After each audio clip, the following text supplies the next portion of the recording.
Alright, welcome back, ladies and gentlemen, to the Chupacabra's lair. I'm your host and javelin riding pal, Larry, and today we've got more Anthem. Let's see, what do we got here for some random lore? Freelancer Loyalty 1. Complete activities that further the freelancer cause. The work you do will help the Enclave grow and expand. More amplifiers in use, more freelancers, and a return to the glory days. Okay, so I guess that just tells me what all of this reputation gets me as I do missions, which, considering you can't, like, join an alternate militaristic, like, terrorist faction or anything, I guess that happens one way or the other.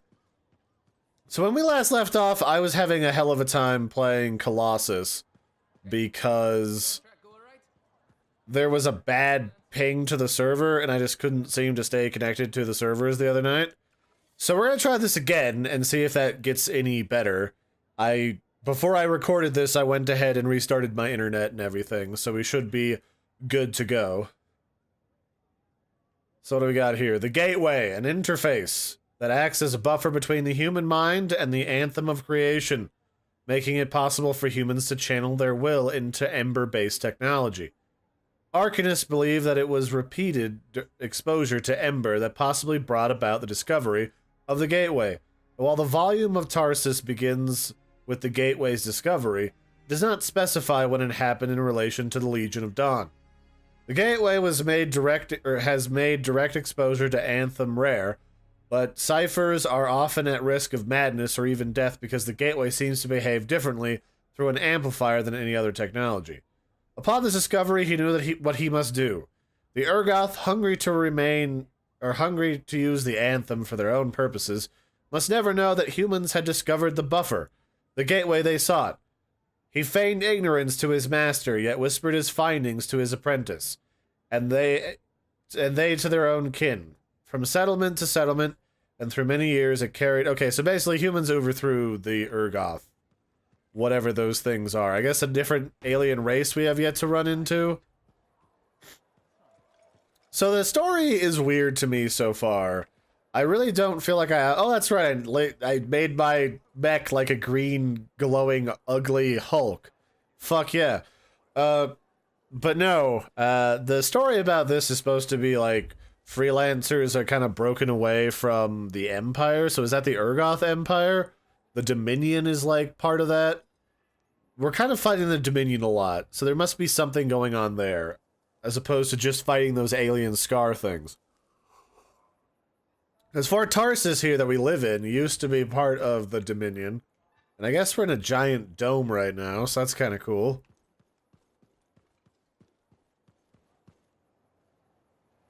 Hi everybody. Would you... Okay, I'm supposed to meet with you. Oh, okay, now I can talk. Thanks for the save. I just gotta stare awkwardly for a minute. You often hang around outside the walls like that? Occupational hazard, but this was different. Something's making the scars more violent. I think it's the Dominion. We think they're back. I'm sure you must know Freelancer Yarrow. I think Tassin's right. This feels like before the attack on Freemark. The one that set off the Heart of Rage? I don't really know the whole story. I do.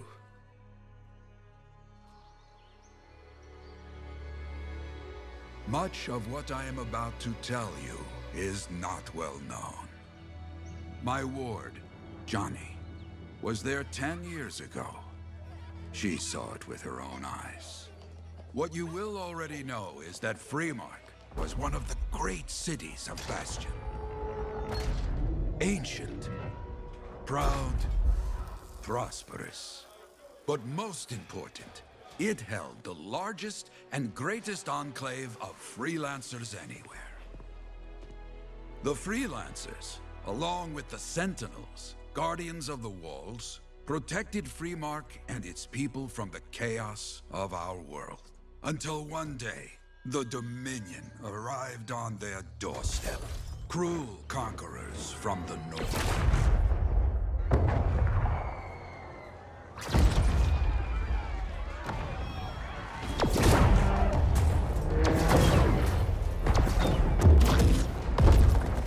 The Dominion The Sentinels and the Freelancers would make their claim for Freemark that day.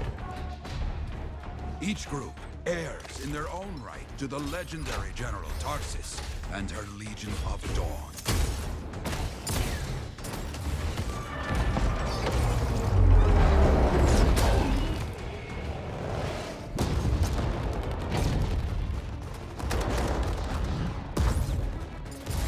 One of our best, Freelancer Adams, led the charge as the Enclave leapt to meet the Dominion forces head-on.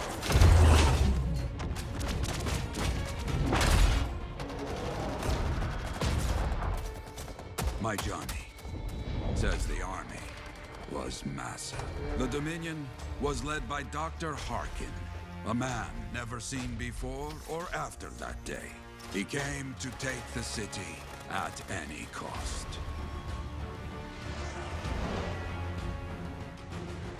So they fought, outnumbered, outflanked, and outgunned. Freelancers fought.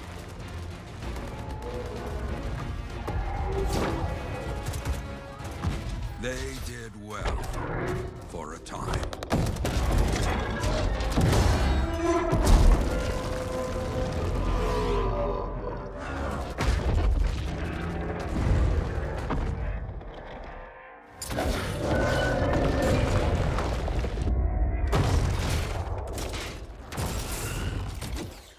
But the walls of the Great Freemark did not hold. The Dominion poured in. Adams, with many Freelancers, made their last stand outside the city walls.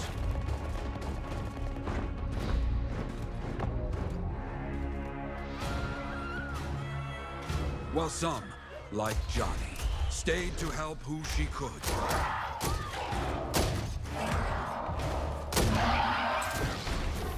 When, without warning, the doomed Sentinels fell back.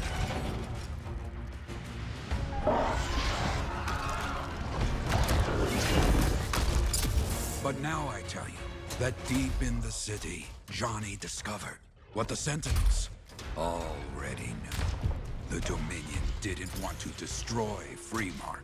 They wanted to capture an ancient Shaper relic that was protected deep inside the city. The Cenotaph.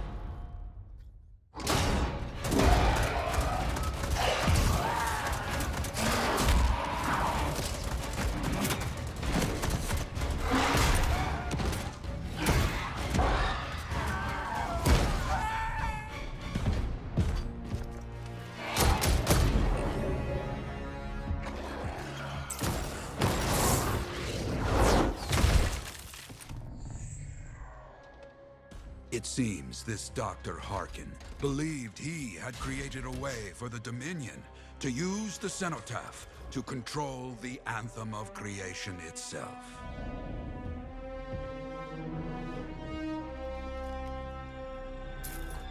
Arrogance. The Anthem will not be controlled. The terrible cataclysm, which was unleashed that day, destroyed Freemark, destroyed the Dominion, destroyed everything.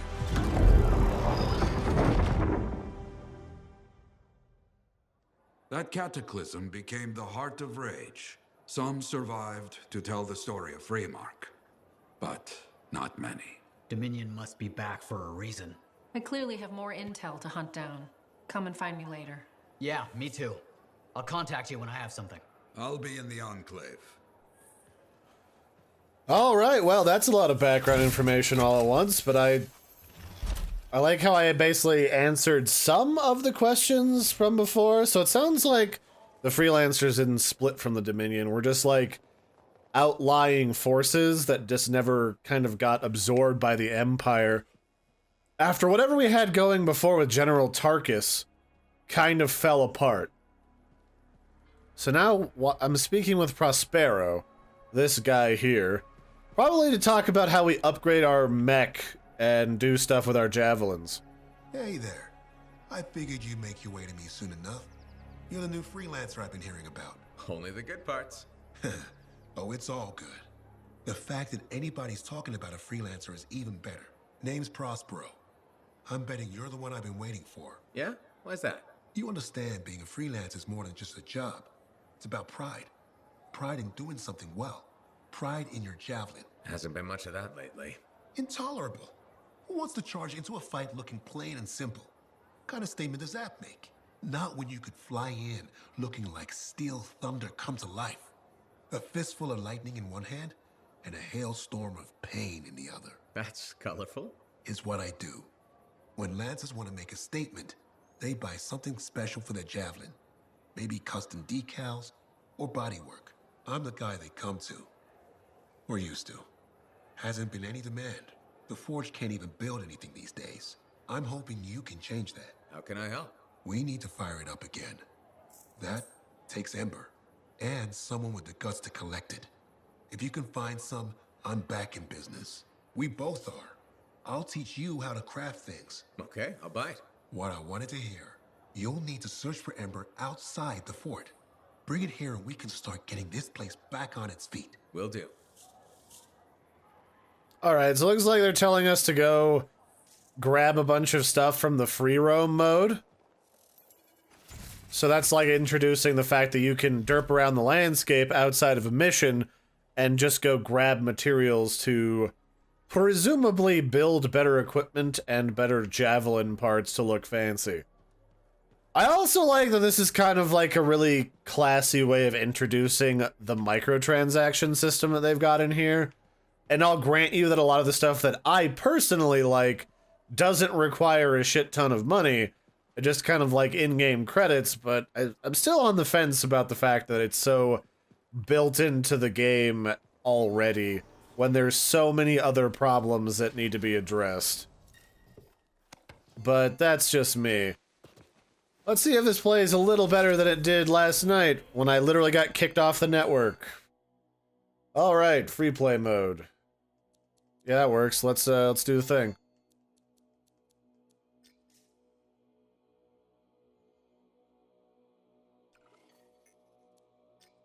Alright, so we're gonna go into free play mode. And I'm gonna free play... Is this Fort Tarsus? Yeah.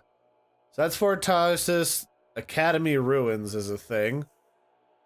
This is a pretty sizable looking map, but it all looks like very similar terrain. Does this, like, become fancier later when we go into, like, the Emerald Abyss or something? I hope so. Alright.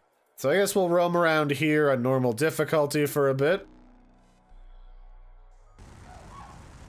I'm definitely going to start looking for things that make my boosters a little bit more manageable to deal with.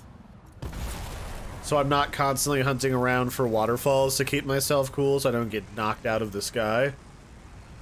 But it looks like for the most part for this particular mission, we're looking for embers. I can't remember if embers are the item dropped by specialty mobs and events that are basically just raw Anthem of Creation stuff, or if these are in fact... Okay, so they could also be gained from plants. These are kind of like motes of creation.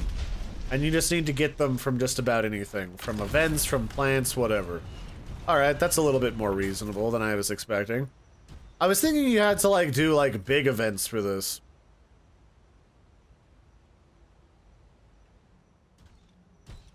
So I guess we'll go hunt around and see what we can find. Yay! There's lots of glowing nonsense that you can look for and run into that kind of make it interesting to explore the environment. I feel like the one thing I was kind of expecting from this game, more than we actually got, was more of a real-world aspect, where it just kind of feels like there's these big animals running around that kind of have their own ecosystem and kind of have their own thing going on with or without us. They do still kind of have the feel of, like, random enemy fortifications when it comes to, like, random Dominion soldiers and random Scar outposts. But I'm really just kind of looking for, like, the proper MMO world, where it feels like there's just hubs of places that you can go out in the wilds and pick up missions while you're out, you know, in free play, and feel like there's like little mini towns that have nothing to do with Fort Tarsus. Because I kind of got that feel from parts of the trailer and everything, but I just never quite found that when I was playing the demo. There could be some of that in here, I don't actually know. That's actually not something I've heard a ton about from people. The only thing I've heard about from free play was that a lot of the random events feel very similar, and that at one point the best way to get loot was just wander around doing events for a while. Shaper energy, you say? Shit is oh, it's one of those gargantuan dudes that takes like a decade to shoot to death.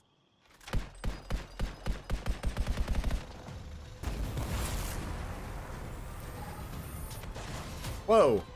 Alright, none of that. We've got shaper fragments, they're scattered through the area. Whoa, alright. I just went into like a nest of Scar, it looks like. Well, you know.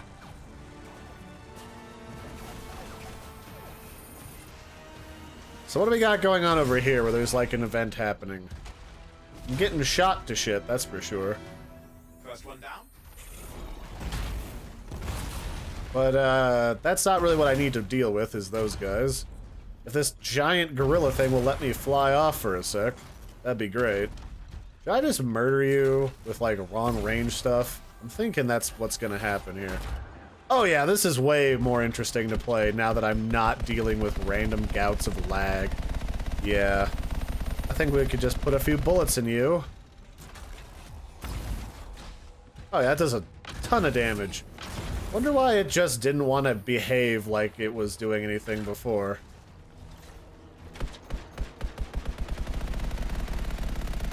Because before it was like I was aiming at the target and it just wasn't registering that damage was happening. Which really blows, to be honest. Like, it really does. Ah! Hey, that's rude. I'm about to, like, heal before I finish taking you on. Also, you have a ridiculously big attack range. Like, ridiculously so. Ah! Ow. Fuck. Okay, I'll take you on later when I actually have health and I didn't piss off an entire gang of stuff beforehand. Okay, thanks. Oh yeah, I remember this area over here. This is where I found salvage underneath of a gigantic tree. So there's like a legend of where this tree came from in here. About the Edian. While the Edian trees are indeed tree-shaped, one cannot possibly categorize them as a tree. They have trunks that hold earth, which in turn has grass and flowers growing upon it. I speculate that perhaps an Edian tree could indeed grow another Edian. One on top of the other, reaching as high as the rip stream will let them. So basically, one of these trees grew out of like this ancient, colossal, rare species of creature that the freelancers tried to keep alive. So there's actually like some background hidden lore to the game that you don't necessarily always get. Yes, here we go. So this thing has like a big face on it somewhere higher up. It says, long ago, the graceful and majestic beast known as the Edian roamed our world. Possessing deadly horns and hooves, none dared challenge the Edian, none save the greedy Azurite Anzu, who found it most delicious. It hunted the Edian until one remained. Freelancers decided to protect the Edian and battle the Anzu at the watering hole. The Anzu was driven off, but the Edian was mortally wounded. As it died, plants welcomed it back to the earth, and a great tree sprung from where it lay. Freelancers still consider the Great Edian to be in their protection, keeping their vow to protect it from long ago. So, ye. Well, I guess I automatically healed while reading that, so I can go back here and try to pick stuff up. Is that dude still over here? Looks like the answer is no. So I'll just go ahead and help myself to these fragments without being molested at all.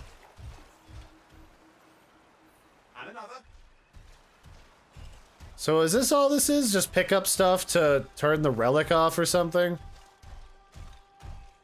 Just shiny bits of shaper technology are laying around.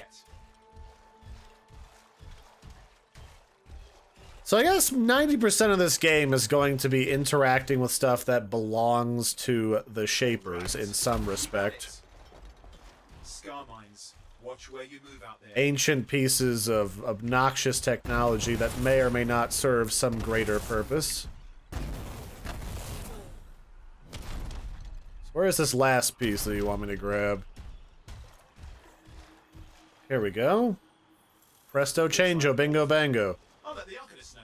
They'll be interested in what we found. Alright, so we picked up some random garbledy-gook. That's kind of cool. And it looks like my pals are over here getting some loot for me. Don't mind if I do. Maybe we should go piss off like a pack of something so I can get used to playing again, because it's been a little while. A couple of weeks since I played the other game.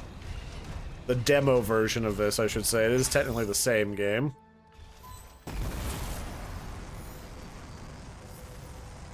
We say to wander around until a magical event occurs that drops embers from a chest, I suppose.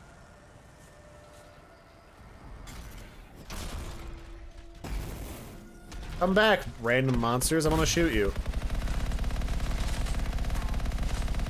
There we go. It's good to meet all the local flora and fauna before heading back to town.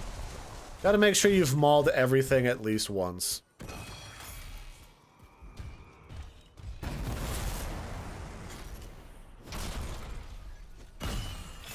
There we go. Is that another ember? Yes. So it looks like embers can drop off of just about anything. They don't necessarily have to be off those vents, but there's probably a much greater chance of getting that.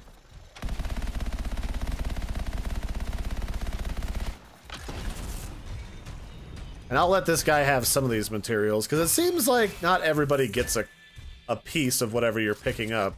Some of this stuff is actually like a single use per time you go up to the node, and I am uncertain whether or not they respawn at all. I'm almost tempted to say they probably don't. But that doesn't mean...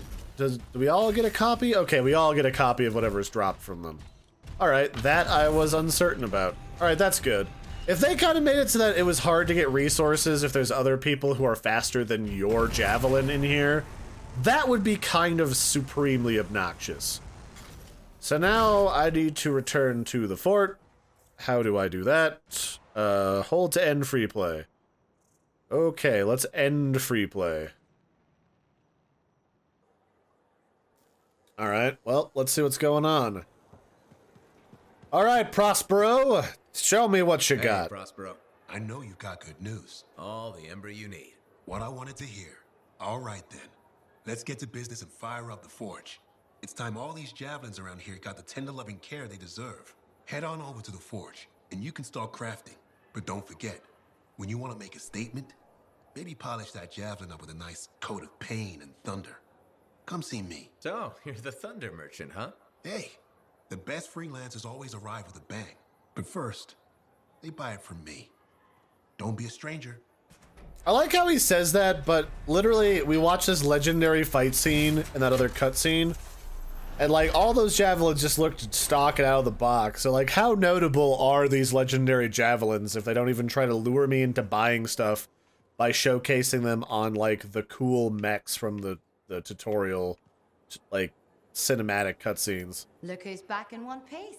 Zoe, did you expect me in more pieces than one? You? Never. I trust you've brought me work. Always good to give your javelin the once over after a run. What have you done this time? Just my job. Fascinating. I never would have guessed. I just want to be sure everything's in order. That's what I like to hear. Scars, beasts, relic-based nonsense. Can't be too careful out there.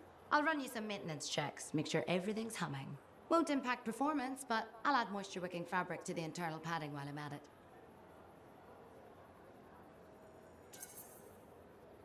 Can't argue with that. Why would you? If you're running headfirst into chaos, may as well be comfy. I like this lady. I have my moments. Why sweat yourself to death when Come you on. could have moisture wicking check, padding zero. so I don't stink like a chimpanzee when I get out of combat? I like that. No, I like not smelling like a wild animal. Only like a half-starved wild animal. Gotta keep things classy, you know? So, what do we unlock? We have a new component. We have like a support component. So these buff different things like augmenting our abilities or giving us passive additional armor. So comboing's like a big thing in the game, and I've seen a lot of people talk about that. So I'll probably have to pay attention to like activators and triggers a little bit later. For right now, I'm still getting weapons and abilities that don't suck, so I'm not going to worry about that too much.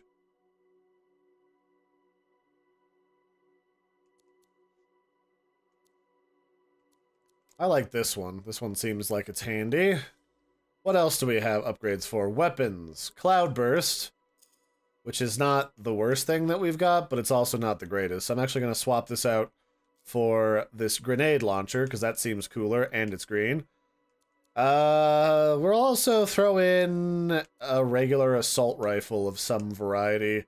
That seems like it's a little bit more dynamic than one of these autocannons, because these autocannons just take forever to wind up.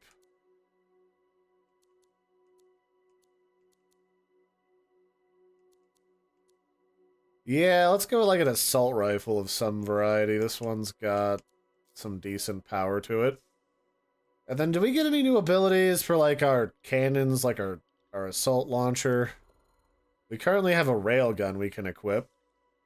And then the ordnance launcher can be replaced with the high explosive mortar, which I mean, it's high explosive, it sounds spicy, let's do with that. That'll be great. Did I talk much about the actual, like, physical appearance modifiers? So basically what you're doing is you're buying different paints and sprays and stuff. Some of these correspond to things like Mass Effect, which you can look like Shepard if you have, like, the Interceptor. Some of these you can buy with in-game credits, some of them you have to buy other ways with, like, microtransactions, which I guess isn't the worst thing ever. But some of them, like, they look cool, and some of them are kind of okay at best. Like, this Dreadnought thing doesn't really look all that different from the basic one, in my opinion. So I probably wouldn't really bother wearing that. There's also not exactly a ton of these available right now. Like, I don't know if these become available later, or if they just shipped the game with very little to actually get for, like, custom appearance. Because if I want a custom appearance, I don't want the only custom appearance that I can get for in-game credits and look like literally everybody else. That defeats the whole point, don't you think?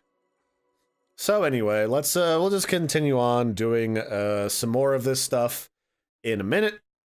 I've been your host, Larry. We'll continue this next episode. Don't forget to like and subscribe, and I'll catch you later. Bye, everybody, and have a good one.